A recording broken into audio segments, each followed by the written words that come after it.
Nous allons parler de biscuits savoureux aujourd'hui de Wallonie, d'une entreprise qui est devenue une petite nationale, mais une petite multinationale, mais on parlera aussi de manière plus large, vous le verrez, de fiscalité et d'un système qu'on pourrait remettre à plat. Pour ça, on reçoit Thierry Huet, qui est CEO de la biscuiterie de Sobry à Tournai, mais enfin, qui est aussi... Olivier. Bonjour Thierry, alors aussi une entreprise que vous avez reprise en 2000, c'est ça, et qui est devenue une petite multinationale, je l'ai dit, c'est-à-dire que vous l'avez fait grandir, prospérer, et que vous avez été voir aussi ailleurs si l'herbe était plus verte.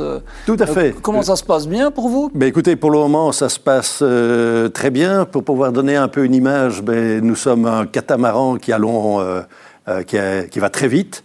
Le seul point, c'est qu'on rencontre des mers tumultueuses, et spécialement au cours de ces 5 dernières années. Mais la volonté, effectivement, et avec une équipe extrêmement dynamique, c'est de continuer la croissance. Et quoi, un catamaran qui va très vite, ça veut dire quoi ? Ça veut dire une croissance c'est-à-dire exponentielle ? à la fois une croissance qui sera de 10% cette année. Je dirais, depuis 2000, on aura multiplié par 5,5 le chiffre d'affaires. De 8, on arrivera à 43, 44 cette année. Mais c'est tumultueux dans le sens où, au cours des 5-6 dernières années, nous avons eu de sérieuses crises, et toute l'alimentaire d'ailleurs, tout le secteur alimentaire, par les hausses successives de matières premières, des hausses pour l'énergie, et ce en 2 vagues, avant l'Ukraine et après l'Ukraine, le Covid, mais maintenant le chocolat et, je dirais, la baisse de toutes les monnaies par rapport à l'euro. Donc quand on exporte près de 90%, c'est quand même... Comment on fait pour surfer là-dessus ?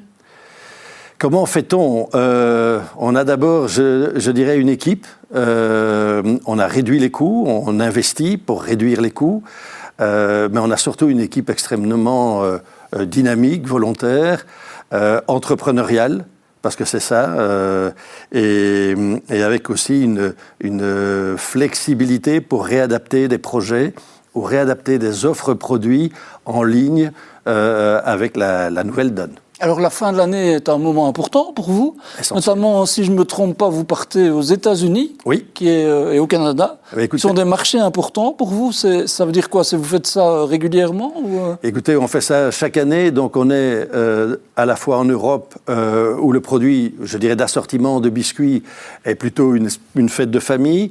Dans le monde anglo-saxon, ça devient un cadeau, côté gifty, donc on est parfaitement en ligne avec la période de Noël, Nouvelle Année et Chinese New Year. Donc tout le monde anglo-saxon est extrêmement important, ça représente plus de 55% de notre chiffre d'affaires. Et donc dans ce cadre de cadeaux, la fin d'année est essentielle. Et spécialement les ventes qui ont lieu, je dirais, en novembre-décembre. Donc c'est à ce moment-là où, avec l'équipe, nous allons aux États-Unis et au Canada pour avoir un premier sentiment des ventes, mais aussi pour pouvoir rescreener tout ce qui s'y passe et ce que l'on fait nos concurrents. C'est une année particulière. On a parlé évidemment du retour de Donald Trump, des questions douanières et tout ça. Oui. Est-ce que cette année-ci est une année un peu charnière ? Elle est plus stressante et plus challenging. Pour quelle raison ? C'est qu'on a eu déjà des augmentations avec les matières premières les 3-4 dernières années. Se sont ajoutés maintenant le chocolat, plus 15% de droits de douane. Et nous avons dû répercuter cela aux consommateurs. Donc pour le moment, on est en train d'analyser, après avoir effectivement ces ventes auprès des grands retailers, quelle va être la réaction du consommateur américain, quelle va être l'élasticité prix, et s'il y aura une bonne réaction, parce que les prix ont sérieusement augmenté. Alors, je l'ai dit, vous avez fait le choix de faire une petite multinationale, c'est-à-dire une entreprise qui reste familiale, en tout cas d'une taille raisonnable, mais qui en même temps va à l'export résolument. Voyez. Mais c'est aussi un choix, en fait. Pourquoi ? C'est une décision. Alors, ou bien vous restez belgo-belge, et moi j'ai besoin de voir un douanier. C'est depuis tout petit, je suis fils de militaire, donc on a vécu essentiellement à l'étranger. Mais pour la Belgique, et on reviendra peut-être sur cette notion d'exportation qui est totalement différente entre un exportateur allemand dont le marché intérieur est extrêmement important par rapport à la Belgique, c'est une nécessité si vous voulez grandir et si vous voulez atteindre tous les points du monde. C'est clairement l'ADN de Sobry, c'est cette volonté-là, avec un choix aussi de marge plus courte, mais d'avoir des volumes plus importants. Donc c'est effectivement un choix, ce qui nous permet d'essayer d'atteindre la masse critique pour continuer nos investissements industriels. En même temps, vous avez un regard du coup sur le système belge, parce que si vous avez fait ce choix-là, alors c'est évidemment impératif, c'est une manière de voir le monde par choix et par nécessité, mais c'est aussi révélateur de notre système à nous, non ? Oui, et le système, si vous voulez, comment le définir ? On a fait des choix sociétaux. Un État-providence, on a l'appelle voulu, comme ça. effectivement, ouais. Mais on a posé un choix qui nous était propre par rapport même aux pays qui nous entourent. Et le point, c'est que il y a 30, 40 ans, on a décidé d'avoir une taxation extrêmement forte. Des revenus du travail. Pour des revenus du travail, mais dès le départ. C'est-à-dire qu'aujourd'hui, nous sommes quasiment le seul pays européen, par rapport aux 5-6 pays qui nous entourent, à taxer à 40% dès que le salaire brut atteint 15 000 euros. Oui, très vite dans la croissance de la fiscalité. Quoi, ouais. Effectivement. Je vais vous donner un exemple. En faisant une comparaison sur base d'un salaire brut de 50 000 euros, qui est peut-être un salaire médian, ça veut dire 3 600 euros brut par mois, eh bien en Belgique, vous gagnez 2 400 euros net. En Hollande, vous êtes à 2008. Ça veut dire que vous avez, pour ceux qui travaillent, davantage de net, ce qui est essentiel pour, les travailleurs. Chez nous, on a pris une option différente. C'est qu'on a écrasé la différence entre les gens qui travaillent et les inactifs, donnant au même moment énormément d'argent, à l'État pour une redistribution. Mais quand vous comparez la situation par rapport à la Hollande, qui est à 100 km, par rapport à la Wallonie, ce n'est pas un pays sous-développé. Il a développé effectivement une autre conception de l'État que chez nous. Ça veut dire que pour l'entrepreneuriat, alors il y a un côté où c'est préjudiciable, j'imagine, parce que le pouvoir d'achat est moins important. J'imagine que dans un business comme le vôtre, c'est important. Ça, c'est le premier élément. Mais le premier élément, c'est que surtout, et je vais peut-être un peu, extrêmement strict, si vous voulez, on a pris une option très latine, très jacobine, très centralisatrice, que l'État était un État-providence protecteur. On a, d'une certaine façon, par rapport au monde anglo-saxon, anesthésié nos gens d'une manière ou d'une autre. Et donc, il y a moins d'entrepreneurs, on ose moins, on a moins de grandes entreprises. Deuxième impact, c'est que comme les gens ont une lecture de leur salaire net, bien entendu, quand il y a un écart de 400 euros, ils vont retrouver l'entrepreneur ou l'entreprise pour combler la différence. Et lorsque vous devez offrir 100 euros net, ça vous coûte 300 euros. Donc, on a réduit au même moment la compétitivité de nos entreprises. Donc, ce choix initial d'État-providence a effectivement des conséquences extrêmement, fortes. Et donc, à un moment donné, ça devenait aussi pour entreprendre beaucoup plus risqué en Belgique. Parce que pour engager des gens, effectivement, il y a le coût. Cher, ouais. Donc, vous voyez aussi, moi je l'ai vu au cours des 20-30 dernières années, beaucoup de sociétés ont été vendues. Ce qui veut dire aussi des centres de décision qui partent.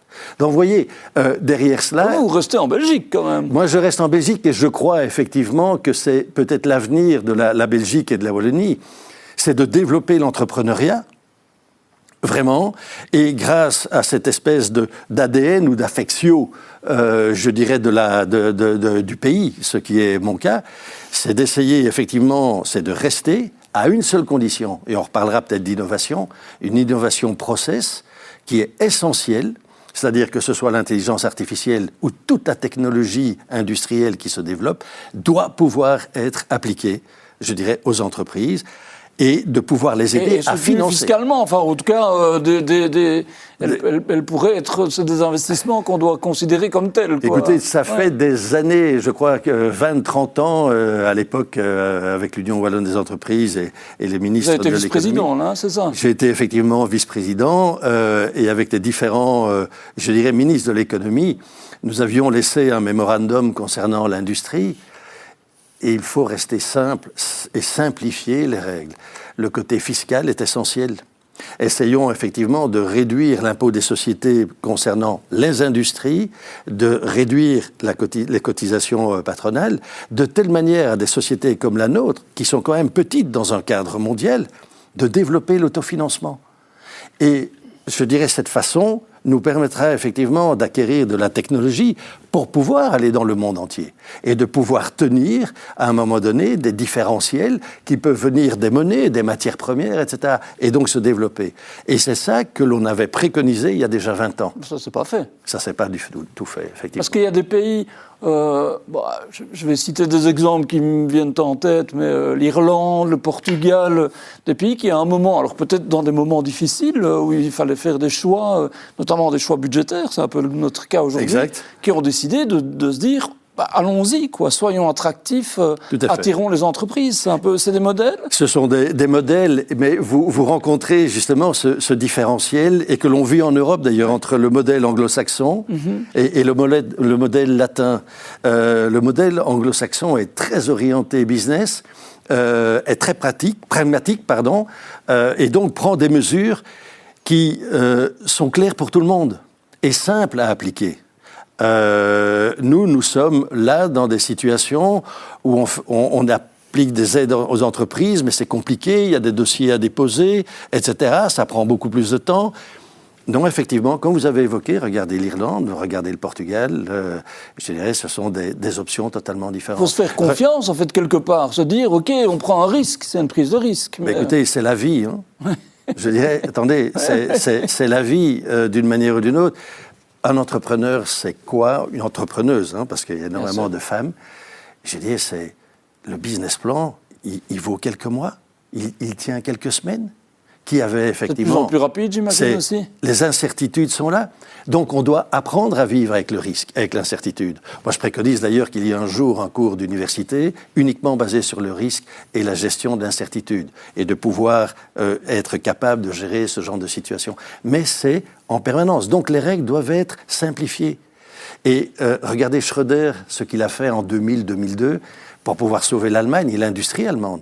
Ça a été des mesures draconiennes, mais simples, compréhensible et applicable très rapidement. Sur deux choses. Donc, si j'entends bien, le coût du travail d'une part, oui. L'énergie aussi, on en parlera, un volet important. Extrêmement important. Et alors, sur la fiscalité des entreprises. C'est là qu'il faut avoir des orientations très claires. Oui, et si on ne veut pas le faire, écoutez, il ne faut pas reparler de réindustrialisation. Il y aura sans doute de l'activité, mais en high-tech, en start-up, je dirais, pour la biologie, etc. Mais avoir des activités, je dirais, traditionnelles, peut-être industrielles, un peu plus traditionnelles, là, ça va être extrêmement compliqué. Ça, c'est un fait. Mais quand vous voyez, en ce qui nous concerne, nous avons un coût salarial aux alentours de 40 € de l'heure. Nous nous battons contre des sociétés allemandes établies en Pologne qui sont à 16. Mais de manière générale, il y avait une étude qui avait été faite, je crois, par la FEB, et qui montrait que le coût manufacturier en Belgique, en moyenne, était à 50, il est à 30 en Espagne. Et donc, à un moment donné, j'entends le discours en disant « oui, mais… et je l'ai encore entendu récemment de la part des syndicats, en disant « oui, mais de toute manière, sur un prix de revient de 100%, le coût salarial est à 20%, 25%, 30%. » Oui, il faut savoir simplement que les 70 autres % sont identiques pour tout le monde. Que vous achetiez du chocolat, que vous achetiez des emballages à Varsovie, je dirais, ou à Bruxelles ou à Tournai, c'est quasiment le même prix, d'une manière ou d'une autre. Donc vous devez vous battre sur, effectivement, ces 20-30%, sachant que d'une manière ou d'une autre, dans les négociations avec la grande distribution, on parle de quelques eurocents. Quand vous avez 30%, ou 20% sur lequel vous avez un différentiel, je vous l'ai expliqué, entre la Pologne à 16 et nous à 40, de plus de 50%, vous avez 10 à 15 points de différence. Sur une rentabilité expliquée par la Fédération des industries alimentaires de 3-4%. Vous voyez, à un moment donné, c'est une course contre la montre pour pouvoir se développer et de rester attractif. Parce qu'on voit maintenant qu'il y a des gouvernements qui sont un peu contraints, forcés de prendre des mesures. Alors, par rapport à des choses que vous avez dites, il y a de la simplification administrative, on en parle. Bon, il y a eu tout le débat sur l'indexation aménagée des salaires, voilà. Il y a une volonté, on en a parlé aussi, de réduire l'écart, d'élargir l'écart entre les allocations et les salaires minimums. Mais on part de loin, c'est ça que vous dites? On part de très loin, oui, effectivement. Il aurait fallu faire ça il y a 30, 40 ans. Parce que maintenant, ce qu'on fait, c'est à la marge. C'est à la marge et dans des conditions, je dirais, économiques plus compliquées, avec surtout davantage de mondialisation aussi. Je dirais, il y a 30, 40 ans, il y avait un peu moins de mondialisation. Maintenant, tout va très vite. Et non seulement vous avez de la mondialisation, mais les événements s'accélèrent. Vous avez aussi l'intelligence artificielle qui est là. Vous avez les fluctuations, les incertitudes. Donc, on aurait dû le faire largement plus tôt. Et c'est pas antisocial, à un moment donné, de donner une responsabilité, je dirais, à chaque Belge. Je crois que c'est possible. Et d'avoir un discours clair, parce que ce que vous dites, c'est des mesures qui sont lisibles, simples. Et qui donnent un cap. Et qui donnent un cap et qui ont un effet retour extrêmement rapide. Moi, je dois vous avouer que je pourrais avoir, je dirais, engagé davantage de risques encore si j'avais davantage de flexibilité. Je ne demande pas, et qu'on soit extrêmement clair, que les gens gagnent moins en net. Au contraire, je me suis toujours battu pour que le salaire net augmente. Je vous ai exposé la Hollande, déjà la Belgique. Mais à un moment donné, mettre des kilos de pierre dans votre sac, vous êtes petit en termes de masse critique par rapport à des géants ou des beaucoup plus grands que vous, et vous devez parcourir le monde, enlever une pierre n'est pas un avantage que l'on donne à l'entreprise. On réduit sa contrainte. Pour vous, alors, le moment, c'est quoi? C'est un moment de consolidation, d'investissement important pour assurer son autonomie. Écoutez, vous en êtes où à l'heure où on parle? Écoutez, on n'a pas d'autre option, au moins c'est clair, c'est d'aller le plus vite possible et de continuer à investir. Et donc, vous savez, le monde, si vous arrêtez d'investir, c'est une mort assurée. Ça, c'est un point très clair, oui. Et investir, ça veut dire quoi? Écoutez, on a fait, par exemple, depuis 2008 jusqu'à maintenant, plus de 65 millions d'investissements par endettement. Si nous n'avions pas fait cela... Et quoi, dans des chaînes de production? Dans des chaînes de production, dans de l'automatisation, et c'est absolument clé, c'est essentiel. Vous ne pouvez pas parcourir le monde et vendre, si vous voulez, si vous n'avez pas une offre qui est attractive, mais en même temps, de plus en plus, le prix est essentiel.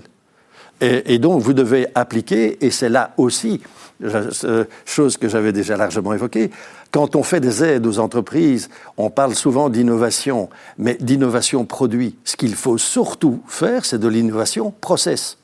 Et ça, c'est absolument clé. Je préfère qu'on nous aide plus à nous aider à avoir, je dirais, des chaînes de production extrêmement flexibles, extrêmement rapides et efficientes. La partie innovation produit, c'est notre problème, c'est le problème de l'entrepreneur. C'est de la créativité que vous pouvez générer quelque part. Et c'est à l'entrepreneur à générer lui-même. Vous l'avez dit, surveiller les marchés, comment ils évoluent, qu'est-ce qu'on peut... Exactement, ça c'est notre problème. Et je préfère orienter une aide, je dirais, beaucoup plus innovation process qu'une innovation produit.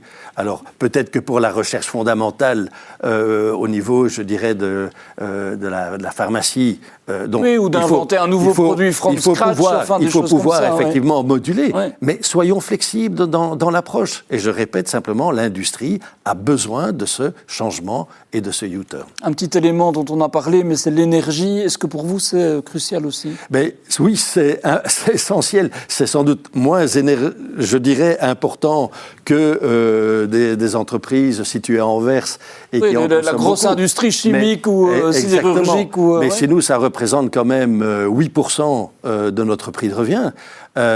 C'est monté à 13-14 et c'est très compliqué.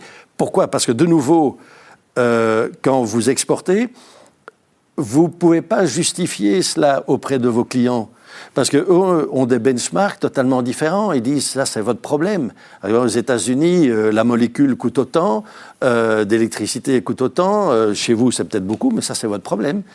Augmenter votre capacité d'efficience. Donc, à un moment donné, ils comprennent la hausse venant de matières premières, parce que ça, le monde est impacté.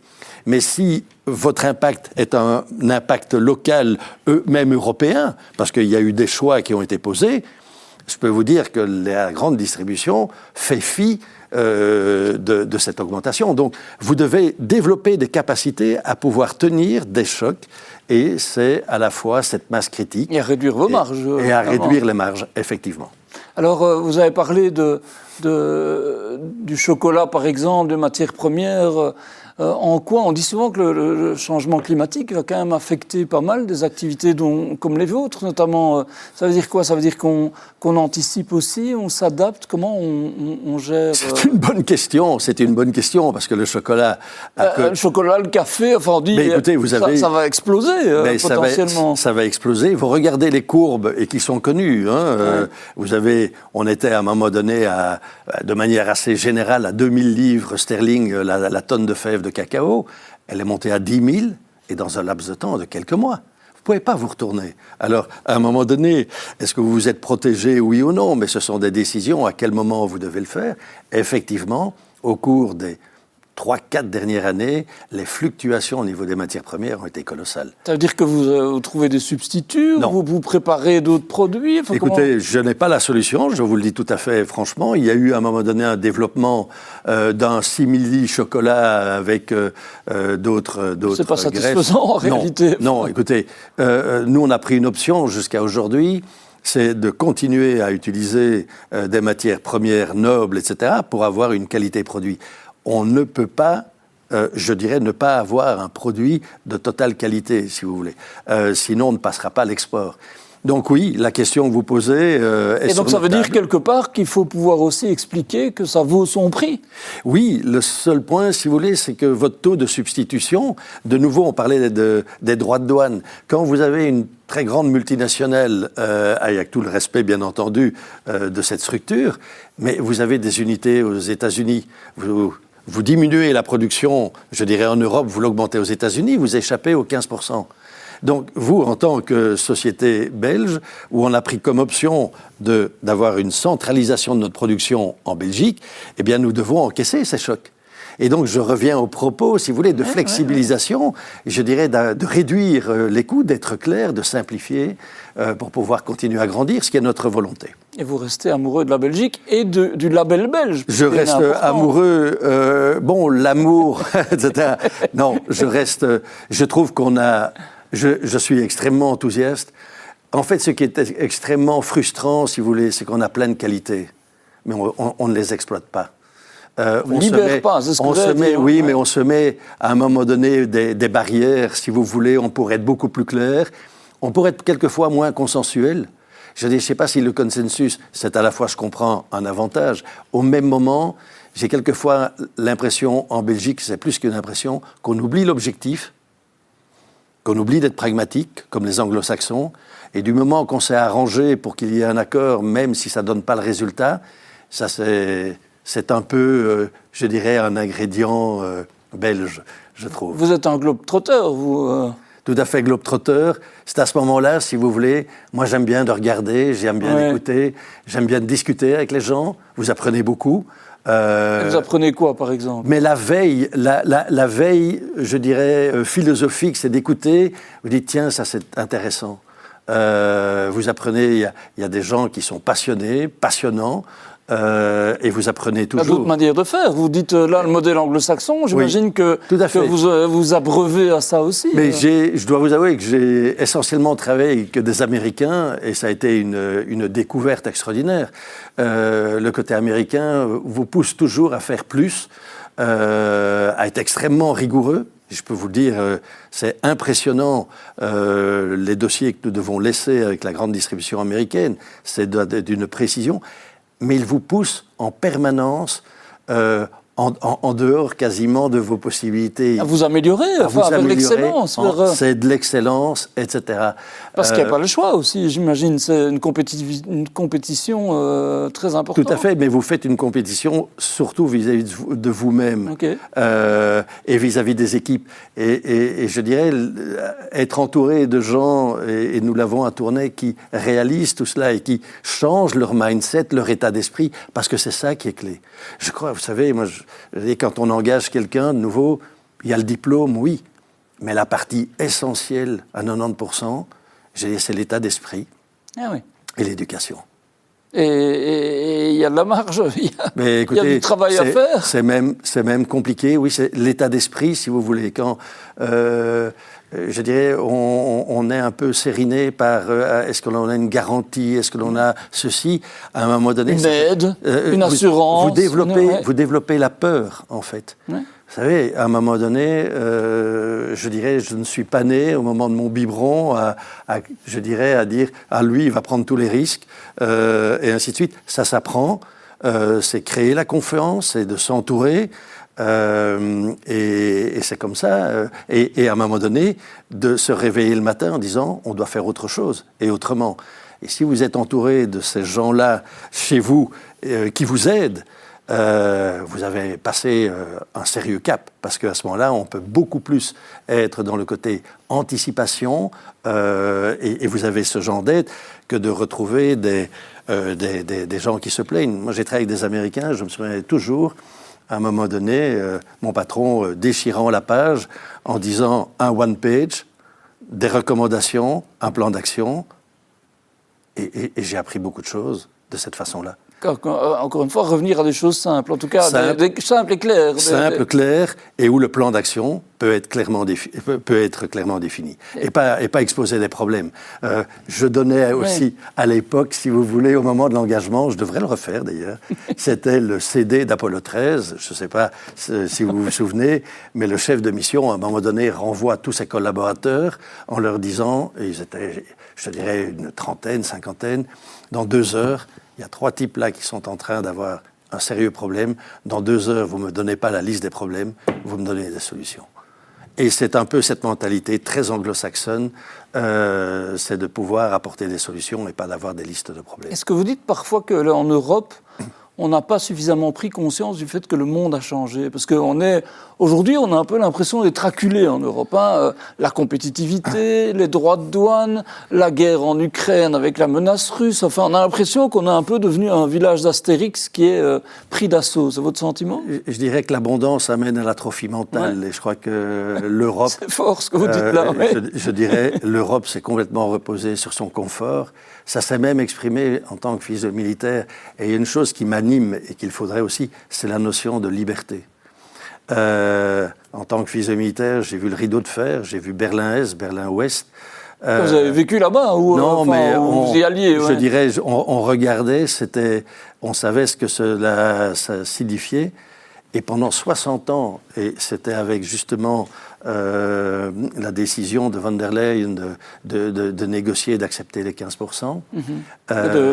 Oui, ce seuil de barrière douanière avec les États-Unis. Pendant 60 ans, on a demandé aux Américains de s'occuper de notre propre liberté. Je ne sais pas si vous imaginez, on a demandé à des gens du Wisconsin, de l'Utah, etc., de venir en Allemagne pour pouvoir nous défendre et défendre notre liberté. Même Adenauer, et l'âge que j'ai me permet je dirais d'en parler, n'avait pas confiance aux Européens. Il a demandé aux Américains de franchir le Rhin pour être, non pas à l'ouest, mais à l'est, et d'être impliqués immédiatement s'il y avait un conflit avec l'Union soviétique. Enfin, je dirais... c'est étonnant qu'on ne s'en soit pas surpris, qu'on ne se surprenne pas de cette réalité. Ouais. Je crois qu'on le savait, mais je crois qu'on a été gentiment un peu hypocrite. Ça nous a avantagé, au lieu de devoir dépenser 2 à 3% du PIB. En Belgique, on était à 0,9. Et donc, en défense, oui. Pour la défense, pardon, oui. Et donc, ça permettait de faire autre chose, pas toujours de manière efficiente. Il y a certains qui disent... Il y avait une chanson, je crois, à une époque, c'était « Dormeur, réveille-toi ». On a un peu à ce moment-là, mais il est un peu tard, peut-être. Oui, de nouveau, parce que là aussi, c'est du retard. C'est un peu comme au niveau fédéral. On aurait dû faire ça depuis longtemps, mais réarmer... ça ne se fait pas en 6 mois, je veux dire. Et quand vous constatez que le stock de munitions était limité à quelques semaines, je crois, vous imaginez le point dans lequel nous nous inscrivions, quoi. Thierry Huet, merci beaucoup. On devrait vous inviter chaque fois qu'on a besoin d'un électrochoc parce que ça fait du bien, franchement. Écoutez, en tout cas, c'était un plaisir. C'est un plaisir de discuter, mais vraiment, on a besoin de langage vrai, de vision claire, vous l'avez dit, d'objectifs qui sont tournés vers l'avenir. Merci beaucoup et merci à tous d'avoir suivi cette édition du Trendstalk. Retenez-en peut-être quelque chose pour la suite. Merci à vous, à bientôt.